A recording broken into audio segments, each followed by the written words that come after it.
Hey bos, apa kabar? Ketemu lagi di channel Boy DK.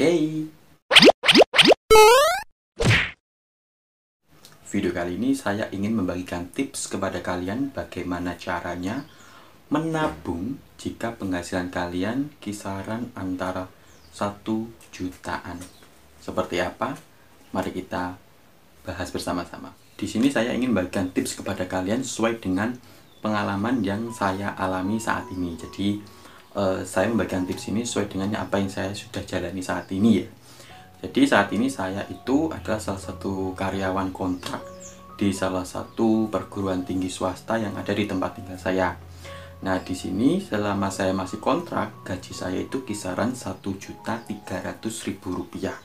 Nah dengan gaji yang cuma Rp1.300.000, mengingat UMR upah minimum di kota saya itu kisaran 1.800.000 ya, 1.800.000, jadi kisaran 500.000.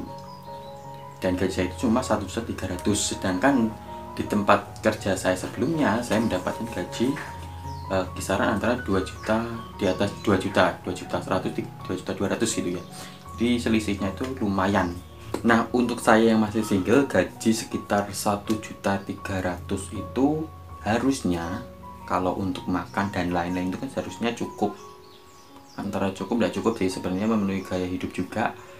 Dimana waktu gaji saya 2 juta itu saya tidak bisa menabung sama sekali, jadi dia tidak punya tabungan, uang saya itu habis. Nah sedangkan sekarang mengingat dulu kerja saya itu di dunia perlesingan ya, mungkin karena hal-hal seperti itu saya kurang paham, pengetahuan saya untuk menabung itu masih minim. Nah akhirnya dengan gaji yang 1.300.000 ini saya mencoba untuk bisa menabung, karena saya memiliki mimpi yang untuk kuliah. Jadi saya ingin melanjutkan studi saya ke S2, dan saya juga ingin punya punya tabungan sendiri untuk menikah ya. Jadi ada dua prioritas saya, untuk pendidikan, untuk kuliah S2, dan juga untuk yang menikah.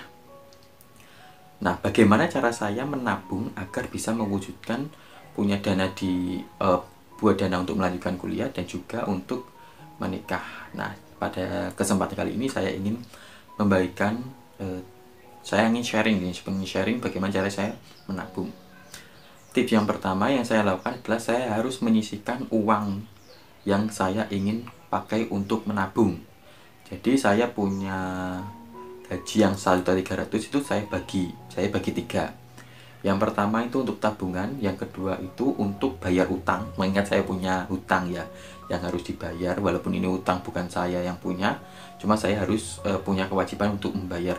Dan sisanya itu untuk makan dan lain-lain, mengingat saya masih tinggal dengan orang tua, jadi biaya makan ini ya saya cuma bantu orang tua saya untuk membantu agar bisa hiduplah selama 1 bulan itu. Yang pertama yang saya pakai untuk bayar hutang itu dulu ya, itu nggak bisa dikurangi, itu kurang lebihnya 500.000. Jadi 500.000 itu saya pakai untuk bayar hutang. Dah. Terus 500.000 berikutnya itu saya buat untuk keperluan yang lain seperti makan, beli pulsa, beli bensin, transport itu ya, dan pulsa. Nah itu 500.000 juga. Jadi uang 1 juta itu sudah saya pakai, sudah nggak bisa nggak bisa ditawar lagi. Jadi 1 juta itu udah saya pakai untuk bayar utang, sedangkan yang makan dan lain-lain. Dan sisa 300 ini saya pakai untuk 3. Nabung saya itu ada 3. Nabung yang pertama saya ikut di koperasi. Jadi di tempat kerja saya itu ada koperasi. Koperasinya ada 2 macam. Koperasi untuk teman kerja wilayah kantor itu, dan untuk yang wilayah luas. Jadi ada 2. Jadi itu untuk yang pusat dan juga untuk yang fakultas itu ada 2. Jadi masing-masing saya masukkannya itu 100. Kapan ngambilnya? Kalau yang fakultas ini bisa ngambilnya per 1 tahun. Kalau yang untuk universitas ini bisa diambil kalau kita sudah tidak kerja di tempat itu ya. Jadi ini untuk jangka panjang, yang ini untuk jangka 1 tahun.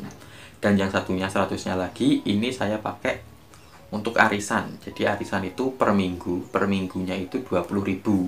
Biasanya kalau 1 bulan itu kan ada 4 minggu atau enggak 5 minggu. Nah biasanya saya masukkan semua di 100 itu, jadi bayar langsung, jadi nggak mikir per minggunya, karena gajian saya itu per bulan bukan per minggu. Takutnya kalau nanti bayar saya 20.000 per minggu, uangnya keburu habis. Jadi 3 itu tadi arisan itu 20.000. Saya ikutnya cuma satu sih, soalnya saya masih baru. Jadi 20.000 per 5, jadi kan 100. Terus arisan pusat itu bisa ngambilnya itu kalau kita sudah resign, sudah nggak kerja di situ. Yang satunya itu per tahun. Dan arisan yang per minggu ini itu ngambilnya itu kira-kira lebih totalnya itu 1.400.000. Jadi rencana saya kalau sudah dari 1.400.000, uangnya bisa saya masukkan ke rekening saya atau bisa saya depositokan. Jadi mengingat kuliah saya itu jangka waktunya masih nunggu beberapa bulan ke depan ya, 6 bulan apa berapa itu saya lupa.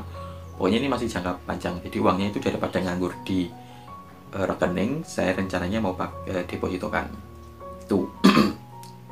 Jadi itu cara saya agar saya tetap punya tabungan ya. Jadi untuk kuliah S2 itu biasanya pembayaran awalnya itu kurang lebih registrasi dan lain-lain itu sekitar 1.400.000, itu bisa tertutup dengan arisan. Terus untuk SPP-nya itu kurang lebih 5 juta. Jadi 5 juta saya rencananya ke 5 juta satu bulannya itu harusnya itu bisa. Jadi saya harus nunggu beberapa bulan lagi. Nah, selain tiga tabungan awal tabungan utama, saya juga punya tabungan yang lain. Tabungannya itu di tempat kerja saya kan biasanya ada gaji, ada insentif lain-lainnya. Nah, insentif ini tidak saya pakai tidak untuk konsumsi. Jadi untuk konsumsi itu tadi yang 500.000 tadi. Jadi 500 tadi untuk bayar utang, 500-nya lagi itu untuk yang kebutuhan yang lain seperti makan, pulsa, terus transport dan lain-lain. Pokoknya 500.000 itu.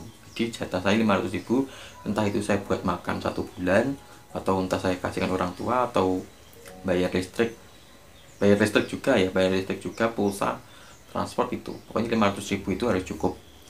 Untuk insentif, saya biasanya langsung saya tabungkan ke rekening saya. Jadi saya nggak pegang uang cash. Jadi setiap saya dapat insentif langsung saya masukkan ke ATM. Berapapun nominalnya langsung saya masukkan.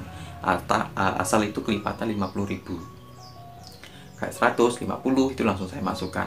Ya harapan saya kalau sudah saya masukkan ya saya nggak lihat lagi.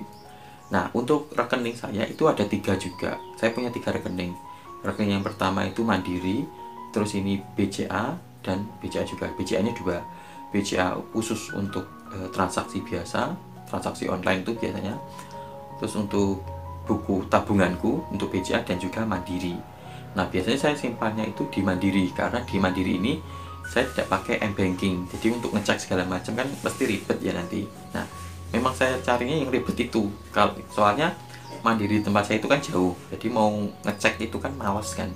Nah, jadi saya tidak dapat uang, saya masukkan ke BCA lalu saya transfer ke Mandiri. Itu cara saya agar saya tidak tergoda untuk memakai uang yang itu, uang insentif dari berbagai macam yang saya dapatkan, berbagai macam sumber yang saya dapatkan. Jadi uang-uang yang uang-uang yang bukan yang 1.300 itu saya usahakan langsung saya masukkan ke rekening. Mungkin itu cara saya bagaimana menabung jika penghasilan kalian kurang lebih 1.300.000. Mungkin teman-teman semua yang sudah masih lajang atau jomblo, belum punya pacar atau belum punya istri, itu bisa kalian terapkan ya. Jadi kalian harus maksimalkan, kalian harus nabung. Usahakan kalian harus nabung. Kalian harus punya cita-cita apa yang ingin kalian capai. Misalkan kalian ingin punya rumah, atau kalian ingin menikah, atau kalian ingin sekolah, diusahakan kalian menyisihkan uang untuk ditabung. Nah, alokasi dananya kalian siapkan di awal. Jadi setiap kalian menerima gaji, kalian harus langsung sisihkan itu untuk pos-pos yang mana. Oke, itu saran dari saya. Semoga saran ini bermanfaat. Jika kalian suka dengan video ini, mungkin saya akan bikin video tentang tema menabung ini ya, sesuai dengan pengalaman yang saya alami, dan semoga ada manfaatnya. Oke, terima kasih.